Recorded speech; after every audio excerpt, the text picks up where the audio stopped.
गुरुर्ब्रह्मा गुरुर्विष्णु गुरुदेवो महेश्वर गुरु साक्षात् परं ब्रह्म तस्मै श्री गुरवे नमः। गुरु पूर्णिमा के अवसर पर मैं अपने समस्त गुरुओं को प्रणाम करता हूं। और आज मैं अजय कुमार, पीजीटी हिस्ट्री संस्कृत की सामान्य जानकारी के लिए क्लास स्टार्ट करने जा रहा हूं। हम लोग देख रहे हैं आजकल कि हमारे धर्मशास्त्र के जितने भी बुक हैं या हमारे संस्कृति को रिप्रेजेंट करने वाले जितने भी बुक हैं वो अधिकांश बुक संस्कृत में ही हैं। और हम लोग संस्कृत चूंकि लोक व्यवहार में नहीं होने के कारण समझ पाना और पढ़ने में हम लोगों को काफी कठिनाई होती है। तो हम लोग एक सामान्य जानकारी संस्कृत का हमें होना चाहिए। इसके लिए हम लोगों को थोड़ा सा अध्ययन संस्कृत का भी करना चाहिए ताकि हम लोग संस्कृत को समझ सके, सही तरीके से कुछ बोल सकें और दूसरों को भी कुछ समझा सकें संस्कृत भाषा में। तो आज शुरुआती क्लास है, फर्स्ट क्लास है। तो हम लोग पहले संस्कृत में जो वर्ण व्यवस्था है या वर्णमाला है उसको समझेंगे। हालांकि हम लोग जो संस्कृत का वर्णमाला है लगभग वही हिंदी का भी है, तो हिंदी से हम लोग अवगत हो चुके हैं, जिसके कारण संस्कृत को समझने में हम लोग को बहुत ज्यादा दिक्कत नहीं है, क्योंकि हिंदी लगभग 60% संस्कृत से ही प्रभावित। तो चलिए हम लोग देखते हैं। तो सबसे पहले जो वर्णमाला में हम लोग हिंदी में पढ़े हैं कि स्वर वर्ण होता है, व्यंजन वर्ण होता है। तो यहाँ भी इस तरह का ही व्यवस्था है कि यहाँ भी दो तरह के वर्ण हैं, स्वर वर्ण और व्यंजन वर्ण। और उसी के बारे में हम लोग थोड़ा आज देख लेते हैं। तो सब लोग जानते हैं आ ई उ री री ली ली ए ओ औ अंग अह, ये हमारे स्वर वर्ण हमारे स्वर वर्ण में आते हैं। और व्यंजन वर्ण में हम लोग सब जानते हैं वही सेम चीज है। थोड़ा सा यहाँ पे हिंदी से अलग आपको दिख रहा होगा, री और री, एक छोटी री और एक बड़ी री। एक ली और लिरी, छोटा लिरी और एक बड़ा लिरी, जिसका संस्कृत में उपयोग होता है, हिंदी में बहुत कम उपयोग होता है। बाकी सब लगभग तो वही है जो हिंदी में यूज होता है। हिंदी में जो स्वर हैं वो वही हैं लगभग। अब आप व्यंजन में आ जाइए तो कवर्ग के सारे क ख ग घ अंग, चवर्ग के सारे च छ ज झ इय, टवर्ग के सारे ट ठ ड ढ ण, तवर्ग के सारे त थ द ध न, पवर्ग के सारे प फ ब भ म। और उसके बाद जो आप अंतस्थ व्यंजन बोलते हैं, अंतस्थ व्यंजन में य र ल व, उसके बाद उष्म व्यंजन तालव्य स, मूर्धन्य स, दंत स, ह। उसके बाद जो संयुक्त व्यंजन है छ त्र ज्ञ, ये मोटे तौर पे यहाँ पे ज्यादातर हम लोग यूज करते हैं। एक स्र भी है, स्र का भी यूज करते हैं हम लोग हिंदी में। तो इसमें बताया गया है कि ये जो इतने सारे आपको व्यंजन देख लिए, उसके साथ साथ आप देख रहे हैं कि स्वरों की संख्या यहाँ पे ज्यादा है। लेकिन देखने में लग रहा है आपको स्वरों की संख्या ज्यादा है, लेकिन मूल रूप से शुद्ध स्वर संस्कृत में अगर देखा जाए तो ये 5 शुद्ध स्वर हैं, जिसको हम बतला रहे हैं हम। अ, उसके बाद छोटी, उसके बाद छोटा ऊ, उसके बाद री और ली, यही शुद्ध स्वर माने गए हैं। शुद्ध स्वर का मतलब कि ओरिजिनल स्वर। अब इन्हीं से मिला जुला के, जोड़ के, घटा के बाकी अन्य स्वर बने। जैसे आ एक अलग स्वर है, लेकिन वो वास्तव में अलग नहीं है। अ प्लस आ हो गया। तो इसको हम लोग मूल स्वर तो नहीं बोलेंगे, ये बना है आ के 2 बार मिलने से। उसी तरह बड़ा ई जो है ई और ई के मिलने से बना है। तो आप इसको समझ गए होंगे। तो आगे हम लोग देखते हैं कि किस तरह से ये मिलते हैं और मिलने के बाद इनका रूप कैसे बनता है, किस तरह का हो जाता है, मतलब इनके संधि से किस तरह के का प्रभाव उत्पन्न होता है जब आपस में समान स्वर मिलते हैं, जब आपस में भिन्न स्वर मिलते हैं, तो ये कैसे ट्रांसफॉर्म होते हैं, कैसे अपना रूप बदलते हैं, इसको हम लोग थोड़ा सा देखेंगे। आपको पता ही होगा कि अ प्लस अ मिलके क्या बनता है, तो ये बताइए अ प्लस अ मिलके क्या बनता है? आ बनता है। आवाज नहीं आ रहा है आपका, बिल्कुल जी आवाज नहीं आ रहा है। आ। हाँ आ बनता है। तो ये आ कोई अलग स्वर तो नहीं है, दो बार जब अ मिला तो आ हो गया। इसी तरह ई और ई जो है एक स्वर है, जब इसको दोहरा डबल कर दिए हैं, इसमें एक ई छोटी और मिला दिए तो बड़ी हो गया, तो ये मूल स्वर तो नहीं हुआ, ये स्वर के मिलने से बना। तो मूल स्वर यहाँ 5 बतलाए गए हैं और ये 5 मूल स्वर है। अब आप विकार देख लीजिए कैसे मिलते हैं और क्या बनते हैं। तो अ और अ मिलके क्या बन जाता है? आ बन जाता है। ई छोटी ई और छोटी ई मिलके बड़ी ई बन जाता है। इस तरह से अभी आप लोग हिंदी के क्लास में हम लोग देख चुके हैं इस चीज को, ये किस तरह से मिलके क्या बनता है। इसके अलावा ओ औ जितने भी हैं ये संयुक्त भिन्न स्वरों से मिलके या समान स्वरों से मिलके ये अपना एक रूप बनाते हैं। अजय अजय सर, क्या? ये आगे थोड़ा सा कर दीजिए। ऊ प्लस ऊ। ऊ ऊ ऊ। अच्छा, छोटी छोटी ऊ और फिर छोटी ऊ मिलेगा तो बड़ी ऊ हो जाता है। जैसे ऊ प्लस ऊ ऊ। उक है। मतलब कोई शब्द का कोई एग्जाम्पल दीजिए। जैसे ऊन, ऊन। थोड़ा सा ऊ जो आप छोटा ऊ थोड़ा सा कम बोलते हैं और जब बड़ा ऊ बोलते हैं तो थोड़ा लंबा बोल देते हैं, ओके तो थोड़ा सा उस पर प्रभाव ज्यादा पड़ जाता है। ओके। ऊन, ऊन बड़ी ऊ से है। और और जैसे उन, कि हाँ उन उन उन मतलब ऊन, उनको बोलते हैं ना, हाँ उनको, हाँ। तो उसमें सिंपल उनको और ऊन ओके। तो थोड़ा ज्यादा हो गया उसमें जोर। और ये आ और आ, मतलब आ और आ। अनार में सिंगल आ हुआ, लेकिन आम में डबल आ हुआ। हाँ डबल आ हुआ, अ प्लस आम। आम। थोड़ा ओके। ज्यादा समय लिए, थोड़ा मुंह भी ज्यादा खोल दिए, हाँ ठीक थोड़ा है। समय ज्यादा लेने के चलते। है ना? आ आ। और अब ज्यादा निकल रहा है। ई से कोई ऐसे भी शब्द। हम लोग हाँ, ये ई और ई। इमली, इमली में क्या होगा? इमली में बड़ी ही होता है, नहीं बड़ी छोटी ई ही होता होगा। है इमली, इमली छोटी ही होता है शायद। और ये बड़ी ई से कोई लेकिन शब्द है? ईख। ईख है। एक ऊख। एक ईख है। ईख ईख एक ओके। एक ईख ओके। ईख एक बोलते हैं इधर, और इधर बोले तो हल्का सा इधर, और ईख ईख। तो थोड़ा ज्यादा जोर लगा रहे हैं, अंदर से थोड़ा ज्यादा जोर लगा रहे हैं। और कोई ईख। शब्द? और कोई शब्द? और शब्द तो है बहुत सारा है। जैसे इनको, इनको में सिंगल ही होगा ना? इनको। ईश्वर, ईश्वर ईश्वर ईश्वर। ईश्वर ओके। ईश्वर। ईश्वर। तो इसमें भी आपका बड़ी हो जाता है ईश्वर, ओके थोड़ा जोर ईद। देके बोलते हैं। ओके। तो इस तरह से, और आप देखिएगा ऊ आगे ऊ। आप देखिएगा। अब ऊ प्लस ऊ यह हो गया आपका ऊ। हाँ बड़ा हो, हाँ, इससे कोई शब्द बता दीजिए। में हो जाएगा ऊन। ऊन। और इसके अलावा कुछ?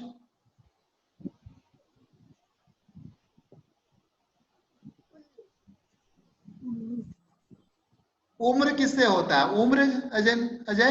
उम्र छोटी है, छोटी उम्र, हो है उम्र। उम्र छोटी ही है। और बड़े ऊ से और कोई शब्द? बड़ी उसे और ये याद नहीं आ रहा है, आप बता रहे हैं। उल्लू, उंगली किससे होता है? अंगुली होता है ना, वो अंगुली होता है ना, उंगली नहीं अंगुली होता। होता है। अंगुली। उल्लू, उल्लू, उल्लू, राइट, उल्लू। उल्लू हो गया, जो हो गया ये डबल मतलब ऊ प्लस ऊ, उल्लू। हम्म। उल्लू हो गया वो, राइट, ओके। हम्म। और थोड़ा सा जोड़ ज्यादा होता है उसमें। हाँ, और नीचे? और उसके बाद आप एक नया चीज आपको आया होगा, री, री, हाँ री और फिर बड़ी री। हाँ तो री का यूज तो होता था, हाँ लेकिन बड़ी री जो होता है संस्कृत में, हाँ, वो वैदिक संस्कृत में ज्यादा यूज होता था, ओके, बड़ी री का।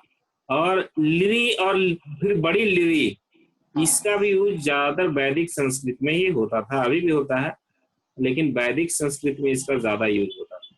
कोई शब्द है? तो इन कोई शब्द शब्द? इसके तो हम शब्द इसके तो इसमें हमारे पास उनको री नहीं है के अभी। बारे में बताया गया। ऋषि, ऋषि, ऋषि किसमें होता है?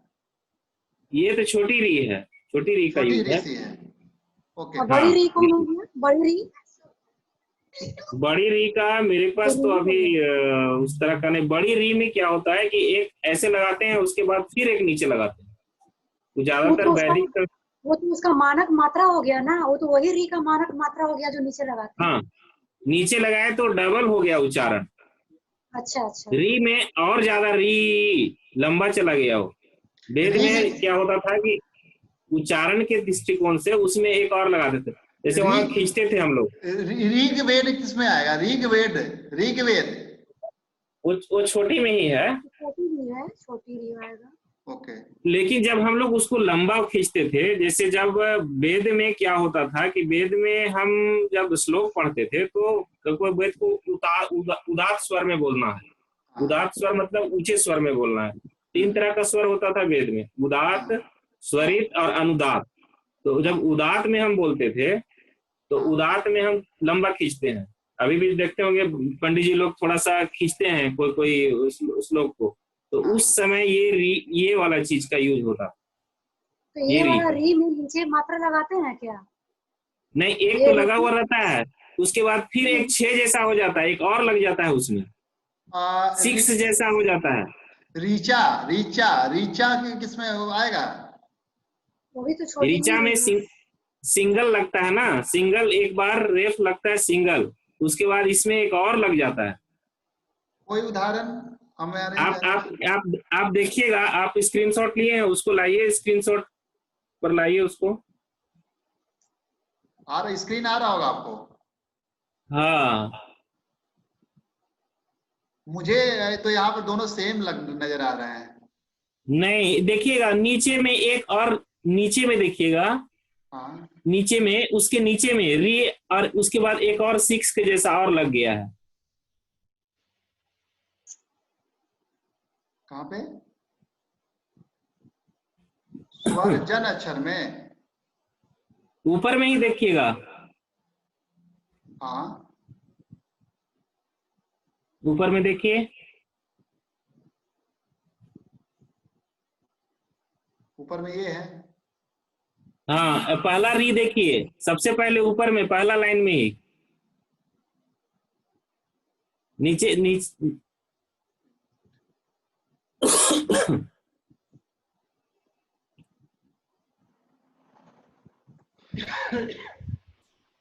सबसे ऊपर में, हाँ, ये शुद्ध स्वर जो कहाँ कर रहे हैं, ये इसमें? सबसे ऊपर, सबसे ऊपर, सबसे फर्स्ट लाइन, अ आ ई ई वाला लाइन में आइए। हाँ, राइट राइट राइट। हाँ, वहां पे आप एक री देखिए, हाँ पहला वाला, हाँ, और ठीक उसके है। बाद दूसरा वाला देखिए, तो दूसरा वाला में एक और लगा हुआ है। अच्छा, एक और ये, ओके, राइट राइट राइट। तो ये, हाँ, ठीक है, ठीक है, तो वो बड़ी है, ओके। वो तो लंबे उच्चारण के। तो ये भी वही है ना, दो इसमें लगा हुआ है एक्चुअली यहाँ पर। हाँ, इसमें लिखने में मिस्टेक है शायद। किसमें? ये थर्ड वाले में संयुक्त स्वर में जो थर्ड लिखा हुआ है, री और री मिलकर जो बना है, दीर्घ जो बना हुआ है। नहीं नहीं, वो सही है। अच्छा, वो जो शुद्ध स्वर में आया है री, हाँ, शुद्ध स्वर में री आया है, वो बड़ी री नहीं है, वो छोटी री है। छोटी आ संयुक्त स्वर में संयुक्त स्वर में, और जो ऊपर वाला री है, एक री है और एक री है। अच्छा ठीक है। हाँ, नीचे वाला में प्रिंटिंग हुआ है गलत, हाँ प्रिंटिंग गलत नीचे मिस्टेक वाला है। में हुआ है। हाँ हाँ, वो उसमें एक और होना चाहिए था। एक नीचे और लगना चाहिए। हाँ, एक और लगना चाहिए था। ओके ठीक है। ठीक। हाँ ये हो गया हमारा, जैसा कि समान व्यंजन हो गए ना, समान स्वर हो गए। हाँ हाँ हाँ दीर्घ संधि स्वर जिसको कह रहे थे हिंदी में, जिसको हम लोग दीर्घ संधि स्वर कह रहे थे, वो ये वाले हैं सारे। हाँ हाँ। हाँ अब आगे चलिए। अब आगे हम लोग कुछ संयुक्त व्यंजन के बारे में, इसको भी हम लोग हिंदी में पढ़ चुके हैं, संयुक्त व्यंजन के बारे में। ई के वगैरह ये सब तो आप लोग हम लोग जानते ही हैं, किस तरह से बनता है, व, र, या, ला वगैरह। स्वर जन्य अक्षर, स्वरों से बने हुए अक्षर, इसको देख लीजिए, स्वरों से बने। अजय जी इसको थोड़ा सा और आगे कर दीजिए, पूरा इसको कंप्लीट कर दीजिए। उसके अच्छा, बाद आ प्लस ई, अ प्लस ई, और ए ई मिलके ए बन जाता है। ए बन जाता ए, है। छोटी ए। उदाहरण एनक। जैसे एक एनक छोटी अलग हो ए गया। नहीं, ये भी आपको दीर्घ में ही आता है। छोटी ए नहीं बोलेंगे, ए आई ओ सारा दीर्घ में ही आता है। ओके एक ए है, एक ए है। हाँ जो सब दीर्घ में जैसे, आएगा, ह्रस्व में नहीं आएगा। हाँ, वो हम लोग ऐसे अपने समझने के लिए कि ज्यादा उच्चारण लेंगे, ये वाला ए में हाँ ज्यादा हाँ। उच्चारण लेंगे, और जो ऊपर वाला ए है जो छोटी से मिला है, हाँ उसमें तो बिना कम मात्रा समय वाला लेंगे। बोलेंगे, बिना मात्रा वाला ए बोलेंगे और मात्रा वाला ए बोलेंगे। हाँ, तो मात्रा लगाए तो दीर्घ हुआ ना, हाँ तो इसीलिए बोल रहे हैं बड़ी। जैसे हाँ। उदाहरण जैसे एक, एक छोटी हो गया। हाँ ऐसे ऐसे में वो हो गया आपका। अ प्लस छोटी ई, ए, जैसे एक वाला ए, एक एक राइट। एक वाला ए में, हाँ और एनक। दूसरा जो है अ प्लस वो ए मिल जाएगा, जो बना हुआ है अ प्लस ई से ए बना है, वो हाँ जब मिल जाए डायरेक्ट आके, तब बन जाएगा ए। देखिए आगे आए इसका, हो आगे जाएगा। उन दो छोड़ के आए। ए बोलते हैं उसको, ए। हाँ ओके आए। जैसे जैसे देखिए एनक, एनक में ये वाला ए यूज होता है, मात्रा वाला। मात्रा वाला। नीचे में है उसका, उसको छोड़ दीजिएगा, वो वाला छोड़ के नीचे आइएगा तो आपको दिखाई देगा वो। हाँ। अब ये नीचे है जो आ और ई है, आ और ई मिलके ई हो गया, और ई मिलके उसमें हो गया ए हो गया।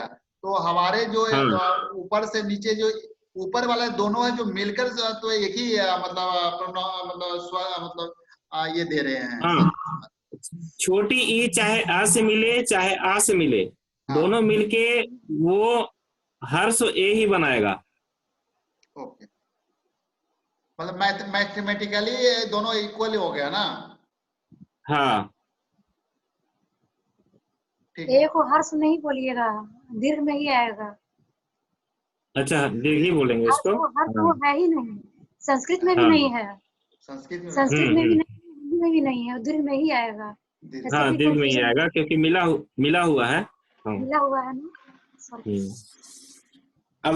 अब आगे है आ और उ, ये तो बता हो चुका है, उ हाँ वाला। लेकिन यही जो है आ और उ मिलेगा बड़ी, तो ओ बनेगा, और अगर आ से मिल गया उ बड़ी उ, तो अ हो जाएगा अ। तो दोनों में ओ ही बन आया ना, मिलकर जो दोनों बना। हाँ, दोनों में ओ आ रहा है। जैसे एक शब्द में में ओ बनेगा और एक में औ बनेगा। आ और उ मिल करके ओ बनेगा, आ प्लस उ मिल करके ओ बनेगा, हम्म। और आ प्लस ओ मिल करके औ बनेगा, आ प्लस ओ मिल करके औ बनेगा, औ दोनों को साथ में औ बोल रहे बनेगा। हैं ना? हाँ हाँ हाँ, औ बनेगा। हाँ, ओ बनेगा। तो यहाँ पर जैसे कि जैसे कि एक जोड़ के बनाते हैं, आ और ऊ मिलके ऊ बन गया, और फिर इसमें आ प्लस ऊ और प्लस ऊ मिलके ओ बन गया, ऐसे क्या? नहीं, आ फिर ऊ मिल करके ओ अथवा बना है। है, वो अथवा है। अथवा। हाँ अथवा देखिए, आ में या तो ऊ मिले हाँ, या फिर बड़ी ऊ मिले, दोनों ओके मिलके ओ ही बनेगा। ओके। बड़ा आ में अगर ऊ मिले या ऊ मिले, दोनों मिलके ओ ही बनेगा। ओके, जैसे उदाहरण कोई ओ से कोई शब्द बताइए। ओखली, जैसे ओखली। ओखली, हाँ राइट। ओम किससे बनेगा? ओम ये भी वही है, ओम ओ ये भी ओ से ही बनेगा। ओम, ओके हाँ, उसमें ओम, बीच में ओ पर प्लूत लगेगा। प्लूत लग जाएगा फिर, हाँ ठीक हाँ। ठीक ठीक। अब नीचे देखिए, अ या आ दोनों से अगर ए मिले और ए मिले, ए मिले या ए मिले, तो ये ही बनेगा। ओके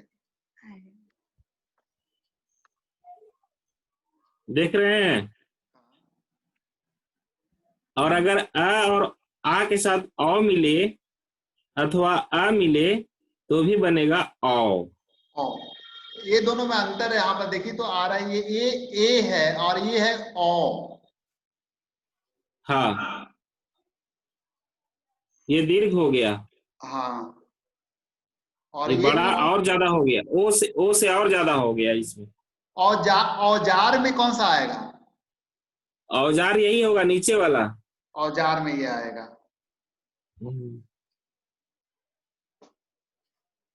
और ये ए और ए, ये ए हो गया ना? हाँ ये दोनों में शब्द, जैसे एनक जो हो गया, जो ए वाला हुआ है, एनक, हाँ, ठीक है। एक वाला ऊपरे हो गया ये। हाँ ठीक है। अब अजय जी, चूंकि समय कम है, तो आप इसी को रिकैप्सुलेट 2 मिनट में कर दीजिए, सो दैट दूसरे हम लोग प्रोग्राम में पाएंगे। तो हम लोग आज देख लिए, हम लोग साथ में मिलके पढ़े इस चीज को कि किस तरह से संस्कृत में स्वर हैं और किस तरह से व्यंजन हैं, शुद्ध स्वर क्या है, संयुक्त होने के बाद स्वर कैसे संयुक्त होता है और किस तरह का रूप ग्रहण करता है, ये चीज को हम लोग देखे हैं। और अगले बार हम लोग थोड़ा इसको और विस्तार से देखेंगे और आगे का भी किस तरह से वो और कुछ बचा हुआ है उसको भी हम लोग देखेंगे। धन्यवाद। धन्यवाद अजय जी, आपने संस्कृत का मतलब जो बेसिक है, जो बेसिक पर, क्योंकि अजय जी यहाँ पर संस्कृत में और स्टडी भी कर रहे हैं, और लोगों में संस्कृत के प्रति जो बेसिक अवेयरनेस जो है, वो साहित्य के प्रति जो जगाने की कोशिश कर रहे हैं, और सभी हम लोग जो ये डिवाइन लव के जितने भी मेंबर हैं, उनके संस्कृत के उच्चारण प्रोनाउंसिएशन पे वो काम कर रहे हैं। धन्यवाद अजय जी, आपका योगदान बहुत अभूतपूर्ण है और सारे बच्चों के लिए भी बड़ा अभूतपूर्ण है, और भविष्य में आप इस सीरीज को आप कंटिन्यू रखेंगे तो हमारे ख्याल से कि 6 मंथ का जो सीरीज चलेगा, तो 6 मंथ की सीरीज में हमारे इन्होंने एक संस्कृत का एक बेसिक मॉड्यूल तैयार किया है, जिस मॉड्यूल के माध्यम से तो लोगों को बताएंगे कि बेसिक संस्कृत को कैसे एटलीस्ट हमें उसमें रिसर्च नहीं करना, एटलीस्ट हम समझ सकें संस्कृत को, बेसिक संस्कृत को उसमें समझ आ जाए, हम लोग सब में आ जाए। तो धन्यवाद अजय जी। धन्यवाद।